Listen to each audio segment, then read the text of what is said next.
donc parti pour le tour de formation. On va très rapidement vous rappeler donc cette grille de départ avec en première ligne Théo Calvé et Jonathan André. Deuxième ligne pour Raphaël Souza, Lionel Montagne. Troisième ligne Thomas Robineau et le premier junior Elder Rodriguez avec le numéro 48. Derrière on retrouve José Souza et Aurélien Ergotte. Lucas Rivals et Yorin Montagne se partagent la cinquième ligne. Puis en 11e position sur la grille on retrouve Romain Rivals devant Anthony Robineau. Suivent Antoine Languilla, Fabrice Chéniaud, Mathieu Bernard est 15e devant Patrick Châtelain. Anthony Romé, Fabien Nel pour ses grands débuts en championnat de France partira 18e devant Pierre Ihuel et Florian Orsini. Guillaume Martin et Xavier Fouché seront respectivement 21 et 22e sur la grille de départ. Suivent Dimitri Trevet, Guillaume Machecourt pour son tout premier Grand Prix camion en carrière. Puis Kevin Bassinelli, Pierre Parsus, Florian Defaille et Jennifer Janiek. Bonne nouvelle, effectivement, notre féminine est bel et bien présente avec son numéro 66. Elle avait eu un problème de pont, c'est pour ça qu'elle n'a pas disputé les qualifications, mais elle sera bel et bien là pour la course.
Allez, le safety car qui vient de rentrer au stand et à l'extinction des feux, on va donc pouvoir partir pour cette toute première course du championnat de France 2025, le 26e Grand Prix camion du Castellet. C'est vert et Théo Calvé qui s'élance en pole position avec Jonathan André à ses côtés sur l'extérieur. Il va falloir suivre ce qui se passe au niveau du premier freinage, mais normalement c'est bien défendu par Théo Calvé. Attention derrière à la pression de Thomas Robineau, alors qu'il y a un petit contact avec Lionel Montagne au milieu, ça sent au large.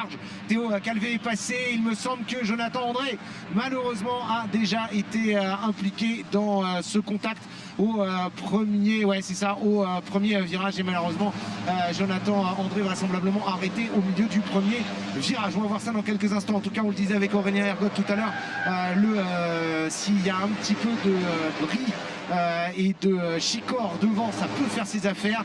Il me semble bien que le pilote du camion numéro 68 est remonté en 4e ou 5e position avec cette histoire. En tout cas pour l'instant c'est Théo Calvé qui mène devant Elder Rodriguez, Lucas Rivals. Derrière on retrouve Yorick Montagne sur la piste, et puis ensuite c'est Raphaël Souza, et donc derrière nous avons Aurélien Ergotte. Il va falloir suivre d'ailleurs la bagarre entre le 15 et le 24, ce groupe de 4 camions. Attention, on a des stigmates quand même sur le camion de Yorick Montagne.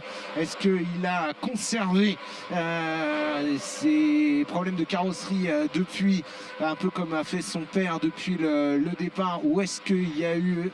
Ouais, il y a eu des contacts évidemment, parce que du côté de Raphaël Souza on le voit aussi, la calandre avant est quand même assez impactée sur le fretliner numéro 21. Aurélien Ergotte qui vient mettre la pression sur Yorick Montagne, le 68 contre le 24. On défend bien du côté du pilote Aravi au niveau de la trajectoire, et pendant ce temps-là Théo Calvé qui est en train de s'échapper un petit peu en tête. Il a fait la très bonne opération sur ce départ en profitant des malheurs derrière lui, et il se retrouve tout de suite avec pas mal de avec pas mal d'écart en tête. Alors nous sommes sous régime de slow zone, c'est-à-dire qu'en fait les camions sont limités à 60 km/h, mais conservent bien évidemment leur ordre. Ils n'ont pas le droit de se dépasser, et dès qu'on va sortir, c'est un petit peu comme lors des 24 heures du Mans, sur le principe, c'est-à-dire que lorsqu'on sortira de la slow zone, eh bien on va pouvoir reprendre la course à vitesse normale. Il y a aussi pas mal de dégâts au niveau de carrosserie sur le numéro 22 de José Souza, les deux fretliners du type VTR qui ont été pas mal impactés, on va dire, dans ce départ. En tout cas, la très bonne opération, on l'a dit évidemment, pour un certain nombre de pilotes, et notamment pour Théo Calvé, Elder Rodriguez, Lucas Rivals, donc dans l'ordre maintenant, Raphaël Souza, Yorick Montagne, Romain Rivals. Ouais, il y a des choses qui me paraissent un petit peu bizarres dans les classements qu'on nous passe, à moins que... non, il est bien là, Aurélien, devant le numéro 17, il est en 6e position, Aurélien, mais voilà, le transpondeur a peut-être été impacté dans les contacts du premier tour. On fait confiance à nos amis évidemment chronométreurs de la FFSA pour résoudre le souci le plus rapidement possible. En tout cas, on a vu le numéro 3 de Lionel Montagne rentrer dans les stands, et puis surtout, eh bien, pas de nouvelles de Jonathan André, qui, je pense, est toujours immobilisé dans le premier virage, d'où la problématique de slow zone. Il avait été déjà quand même assez malheureux l'année dernière sur certains départs, alors qu'on voit ici Lionel Montagne dans les stands. On est en train de s'affairer sur le camion. Est-ce qu'on va pouvoir relancer le Renaulté frappé du numéro 3, alors que l'on passe à l'information du drapeau noir et orange pour Yorick Montagne, l'autre Renaulté du team Aravi. Les commissaires qui demandent qu'il rentre au stand pour résoudre un problème technique. Yorick qui pour l'instant doit être en 5e position sur la piste. En tout cas, est-ce que on a bien Lucas Rivals en 3e position? Oui, devant Raphaël Souza. Oui, devant Yorick Montagne et Romain Rivals. C'est peut-être à partir de là que c'est pas garanti que ça soit ça, parce qu'il me semble bien que nous avons un Luxosport qui est là. Il va falloir avoir la confirmation de ça dans quelques instants. Pendant ce temps-là, on regarde dans les stands de s'affaire sur le côté du camion de Lionel Montagne. Problème de carrosserie vraisemblablement, on va voir ça dans quelques secondes. Problème de carrosserie à venir probablement pour Lucas Rival, parce qu'on voit que ça pendouille, comme on dit à l'avant-droit au niveau du passage de roue. Allez, on va repasser sous régime de drapeau vert, on va pouvoir repartir, et immédiatement d'ailleurs Lucas Rivals qui en profite. Alors ça, c'est à l'expérience, face à Elder Rodriguez, pour aller tout de suite gagner une position et passer en 2e position. Bagarre de Junior pour le podium du scratch. Attention, faut pas vouloir passer trop vite du côté d'Elder Rodriguez, qui va se retrouver parfaitement à l'aspiration juste derrière, blotti derrière le numéro 15 de Lucas Rivals, le Renaulté du team Albi Motor Racing. Attention, on essaie de se décaler un petit peu pour aller chercher l'intérieur sur le freinage au premier virage. Est-ce que ça va passer pour Elder Rodriguez? Ouais, là il n'y a pas de la place pour deux, les amis, c'est certain. Et du coup, Lucas Rivals qui a tiré au large pour conserver sa position et éviter le contact. En tout cas, il est toujours en 2e position, Lucas Rivals, devant Elder Rodriguez, et derrière Raphaël Souza. Maintenant, on met une énorme pression sur le pilote qui court sous licence portugaise, le cadet bien sûr de Yvan Rodriguez, avec son numéro 48 du team Luxosport. On essaie de regarder derrière pour Yorick Montagne si on lui repasse le drapeau noir à rond orange, ce qui signifierait qu'il doit rentrer dans les stands. On va voir ça, en tout cas l'attaque en attendant, alors que ça repart pour Lionel Montagne. On a enlevé tout simplement le carénage de côté. Attention, on avait une attaque en cours. Raphaël Souza sur Elder Rodriguez, est-ce que c'est passé? On va voir ça là. Attention à l'intérieur de signe. Ouais, ça va passer pour Raphaël Souza sur Elder Rodriguez, qui est parti au large en essayant de conserver un maximum de vitesse, et du coup il a très largement ouvert la porte. Je pense même que Yorick Montagne est revenu quasiment à hauteur. Il va falloir suivre cette bagarre qui se précise également derrière, avec le numéro 24 qui est sous la menace de Romain Rivals, avec le numéro 17 René Ergotte qui passe aussi, tout simplement parce que je pense que du côté de Yorick Montagne, on s'écarte pour laisser passer les petits concurrents parce qu'on sait qu'on va devoir rentrer au stand tout simplement et ne pas perturber la bagarre qui a lieu à l'heure actuelle pour la donc virtuellement 5e place de course avec Romain Rivals, Aurélien Ergot et Thomas Robineau qui est revenu au contact du pilote francilien. Attention à l'attaque dans la ligne droite pour Thomas Robineau, hein, et Aurélien nous l'a expliqué sur la grille de départ. Il n'y a pas grand chose à espérer face à une attaque en ligne comme ça, tout simplement parce que les camions de toute dernière génération sont un petit peu plus puissants que le sien et donc en termes de vitesse pure, hein, j'allais dire, même si vous savez qu'on est limité à 160 km/h dans cette catégorie camion, et bien on les atteint tout simplement nettement plus vite avec plus de puissance et du coup il ne peut pas défendre sa position, en tout cas la régulière Aurélien Ergot qui a lâché la 6e place à Thomas Robineau qui maintenant vient mettre la pression sur Romain Rivals. Attention, on essaye quand même de respecter un peu les routes de course. C'est compliqué parce qu'il a dû se passer quelque chose dans le premier virage. Effectivement, on a des piles de pneus au milieu de la piste, donc ça explique aussi pourquoi les pilotes passent hors trajectoire, voire hors circuit.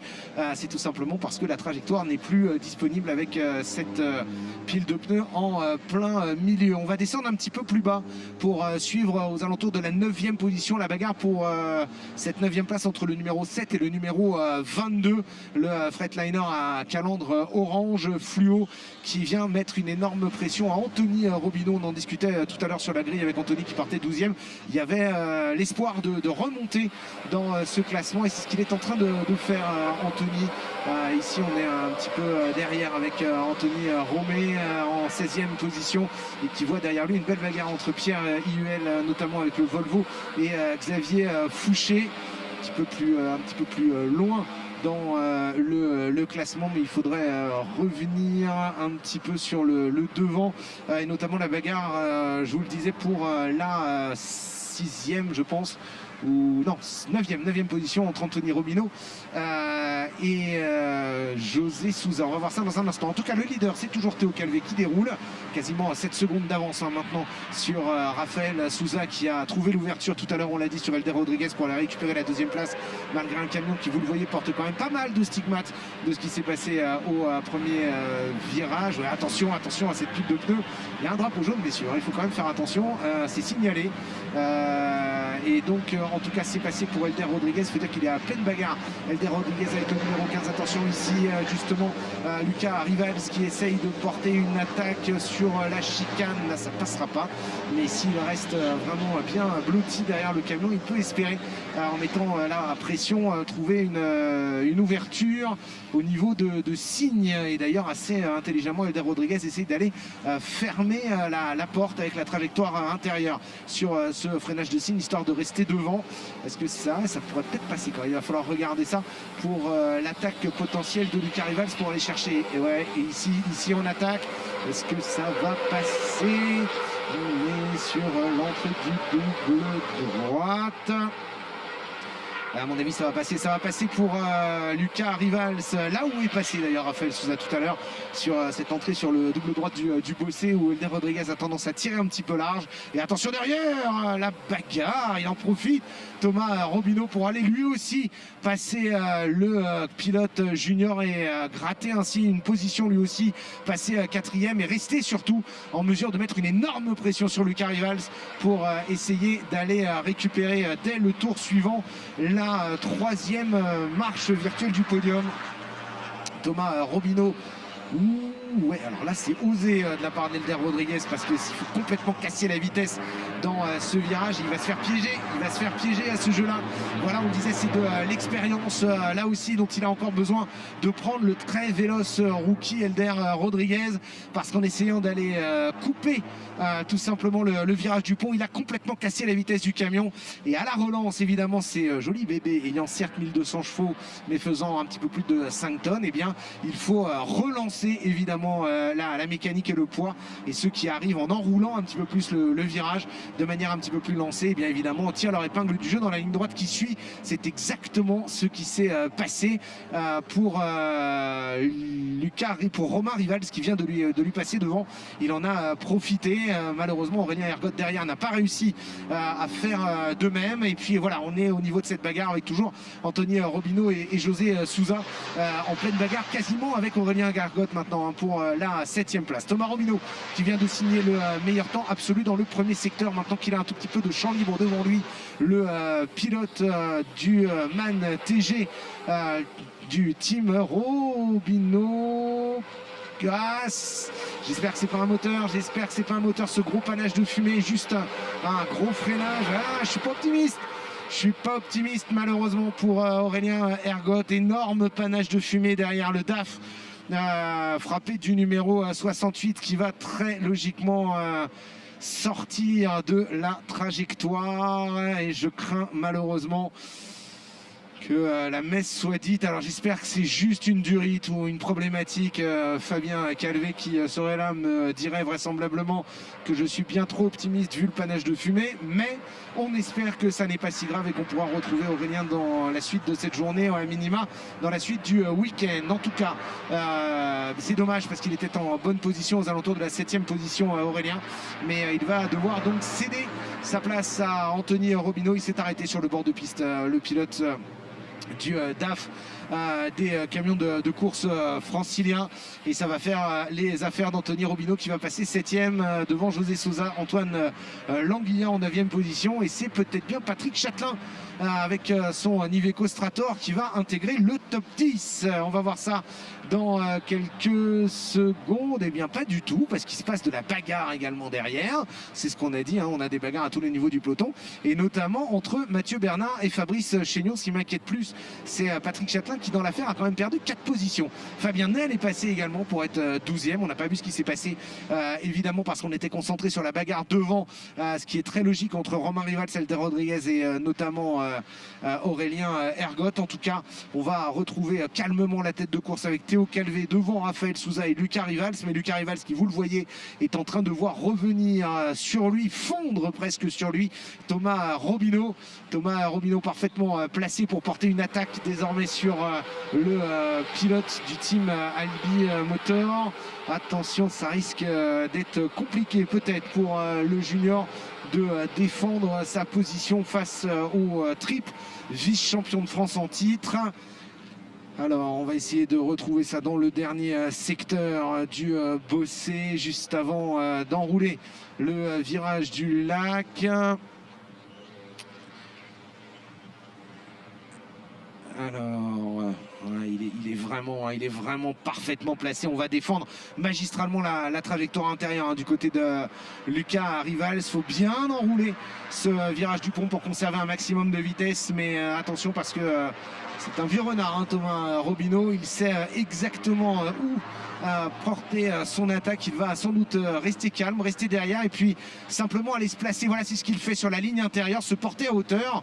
S'il y parvient, se porter à hauteur, et derrière, eh bien, au premier virage, il ne pourra résister Lucas Rivals, surtout qu'au premier virage, on a toujours cette pile de pneus qui est au milieu. Théo Calvé qui continue à dérouler pour aller chercher sans aucun doute la première victoire de la saison en ce qui le concerne. Il aura eu la déception bien sûr de perdre son coéquipier Jonathan André dès le premier tour. Il en a parlé tout à l'heure sur la grille.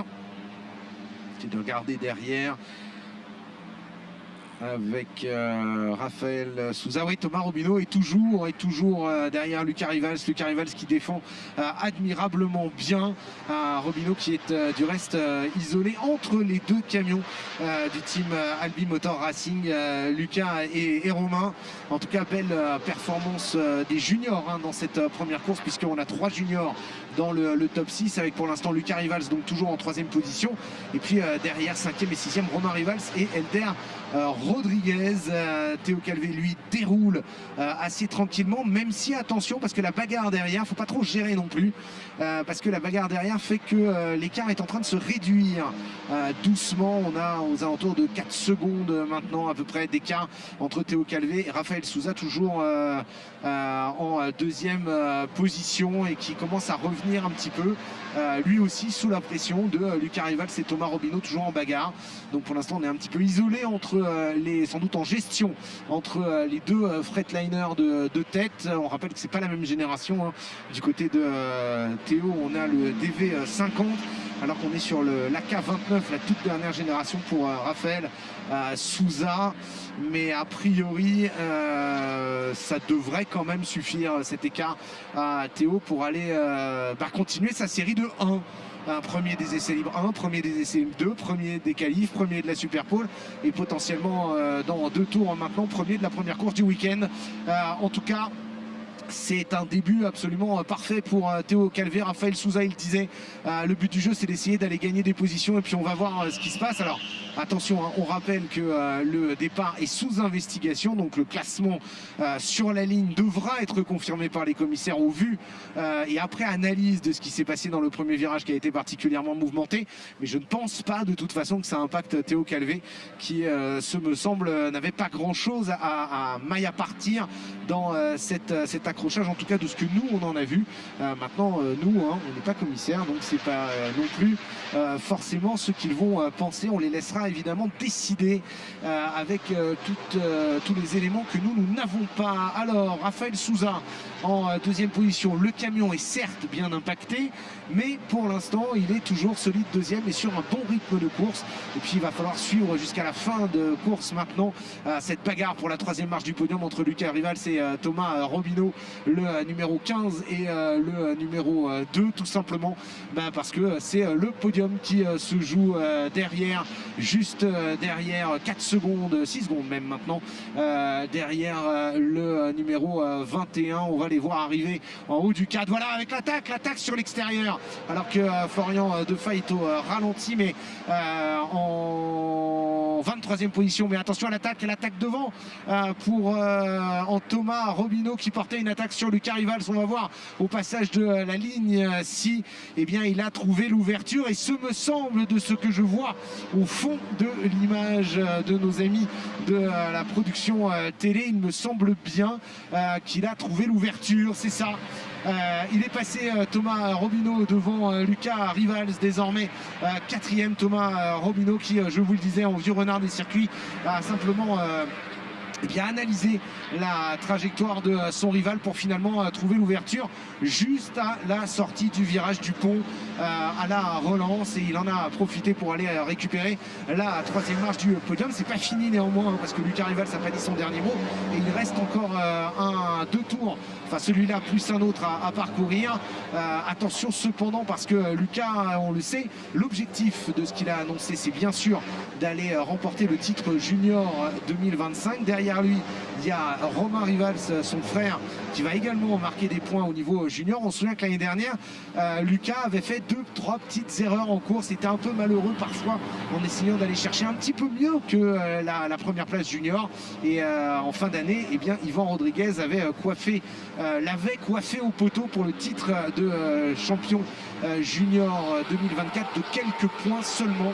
Peut-être quelques points perdus justement dans des défenses, ou essayer d'aller chercher des positions au scratch, somme toute effectivement magnifiques et méritoires, mais pas forcément complémentaires avec l'objectif qu'il s'est fixé en début d'année.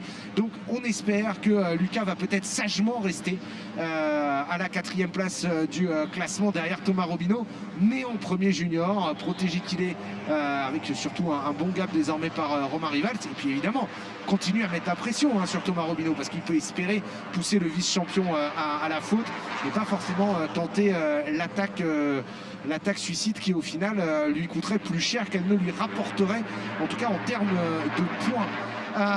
Derrière Romain Rivals, donc on l'a dit, un peu isolé en 5e position, et puis derrière on retrouve Anthony Robineau et José Souza, les 2 hommes qui ont trouvé l'ouverture sur Elder Rodriguez qui est maintenant sous la menace d'Antoine Languilla, auteur d'une course, d'une très belle course, le deuxième pilote du team Luxosport avec le numéro 95 qui est en train de remonter gentiment dans le classement et qui au final va terminer sans doute juste derrière son rookie de coéquipier Elder Rodriguez. Ça ferait un beau résultat d'équipe évidemment pour le team avec les 9e et 8e positions, et puis peut-être aussi tout simplement que intelligemment on a peut-être demandé aussi à Elder Rodriguez de se laisser un peu glisser, puisque on vous rappelle évidemment qu'il est pour l'instant en 8e position, le pilote junior, ce qui serait synonyme de pole position pour la course 2, du fait bien sûr de la grille inversée en course 2. On vous rappelle, on prend le résultat de la course 1, le top 8 est inversé pour définir la grille de départ de la course 2, c'est-à-dire que globalement le vainqueur de la course 1 partira 8e de la course 2, et en revanche le 8e de la course 2 partira poleman de la course 1 partira poleman de la course 2. Le vainqueur de la course 1, en tout cas c'est sûr et certain, c'est Théo Calvé qui va aller s'imposer sur cette première course de la saison et qui va évidemment améliorer encore son palmarès avec cette entrée en matière tout simplement parfaite dans ce championnat de France édition 2025 et dans le championnat de France avec une 33e victoire en course. Théo Calvé qui nous l'a dit sur la grille de départ, était un peu étonné des performances du camion, mais en tout cas il capitalise parfaitement dessus avec cette très belle victoire sur la piste. Encore une fois, on attendra, parce que ça a quand même été assez mouvementé au premier virage, les résultats de l'analyse de ce départ faite par les commissaires. En tout cas, virtuellement pour l'instant, sous le drapeau à damier, c'est bien Théo Calvé qui s'impose devant Raphaël Souza et Thomas Robineau. Et puis derrière, on retrouve Lucas Rivals, Romain Rivals, respectivement 4e et 5e, mais 1er et 2e du classement junior. Anthony Robineau qui partait 12e, et bien aura gagné 6 positions pour finalement terminer à la 6e place, juste devant José Souza, les deux hommes qui nous ont bien animé la course. Et puis derrière José Souza, on retrouve Elder Rodriguez, donc 3e junior, mais poleman a priori. On va attendre encore une fois, parce que s'il y a des pénalités qui sont jugées devant, il ne gardera peut-être pas cette 8e place. Mais enfin, en tout cas, pour l'instant, puisqu'il remonterait dans le classement. Mais en tout cas, pour l'instant, c'est bien lui qui serait poleman de la 2e course. Et en tout cas, il terminera a priori 3e, ça c'est sûr, du classement junior. 9e place pour Antoine Languilla, devant Mathieu Bernard qui signe un très joli top 10. Et puis derrière, on retrouve Fabrice Chéniaud, Fabien Nel, Patrick Châtelain, Anthony Romé, Florian Orsini, Pierre IUL, la bagarre peut-être toujours avec Jennifer Janiek, en tout cas non, mais elle a bien passé la ligne, la seule féminine du plateau, avec une très belle course, puisqu'on rappelle qu'elle partait dernière et elle termine 16e, donc elle aura quand même gagné pas loin de 8 places en course. Derrière, on retrouve Guillaume Martin, Dimitri Trevet. Malheureusement, il a dû se passer quelque chose dans le dernier tour pour Pierre IUL et Xavier Fouché, qui sont tous les deux en train de descendre dans le classement au fur et à mesure que les camions passent la ligne d'arrivée, le drapeau à damier. Et puis derrière, on rappellera malheureusement les grands perdants de cette première course. Ils sont au nombre de 4, avec Jonathan André d'abord, qui s'est lancé 2e et qui malheureusement n'aura pas franchi le premier virage. Et puis les montagnes, bien sûr, Lionel et Yorick, les deux pilotes du team Aravi, contraints de repasser par les stands, et qui terminent sans doute 26e, 27e, en tout cas au-delà du top 20 au niveau du classement. Et puis Aurélien Ergot évidemment, avec cette, j'espère que c'est pas le cas, casse mécanique, voilà, on va dire, on ne sait pas, mais une casse mécanique dans un panache de fumée. Aurélien Ergot, 25e, autre perdant. On attend toujours sous la ligne Pierre Huel et Xavier Fouché, qui sont probablement arrêtés quelque part sur le circuit. On va voir ça dans quelques instants. Nous, on vous donne rendez-vous dans un instant au pied du podium pour les interviews justement d'arrivée.